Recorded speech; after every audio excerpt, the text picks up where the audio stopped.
मशहूर कवि अदम गोंडवी साहब की एक चर्चित लाइन है, तुम्हारी फाइलों में गांव का मौसम गुलाबी है, मगर ये आंकड़े झूठे हैं, ये दावा किताबी है। मतलब ये है कि सरकारी फाइलों और जमीनी हकीकत के बीच भारी अंतर है। क्या ऐसा ही इस वक्त देश में गैस सिलेंडर को लेकर है? क्योंकि सरकार के पेट्रोलियम मंत्री से लेकर मंत्रालय तक ये कह रहे हैं कि देश में गैस का कोई संकट है ही नहीं।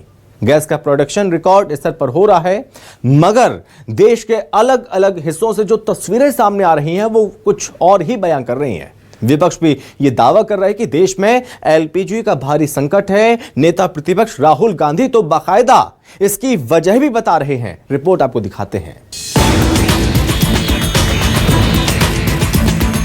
देश में गैस के लिए मचे हाहाकार की गूंज संसद तक पहुंच गई।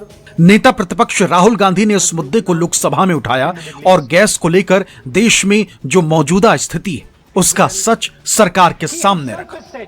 The central artery from where 20% of the global oil flows, Strait of Hormuz, has been closed, and this is going to have tremendous repercussions, particularly for us, because a very large portion of our oil and natural gas comes through the Strait of Hormuz.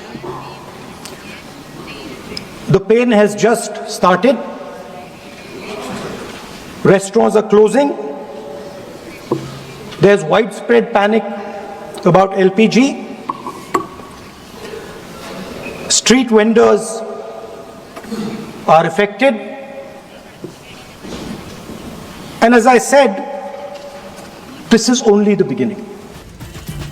यानी विपक्ष के मुताबिक देश में gas की भारी किल्लत है और आने वाले दिनों में यह समस्या और गंभीर होने वाली, जबकि सरकार की नजर में कहीं कोई किल्लत नहीं, कहीं कोई दिक्कत नहीं। नेता प्रतिपक्ष राहुल गांधी के बाद देश के पेट्रोलियम मंत्री हरदीप सिंह पुरी ने सदन में विपक्ष के आरोपों का जवाब देते हुए कहा कि देश में गैस का स्टॉक अभी पर्याप्त मात्रा में और ऐसे समय में अफवाह या झूठे नैरेटिव बनाने की जरूरत नहीं। This is not the moment for rumor mongering or fake narratives. India is navigating the most severe global energy disruption and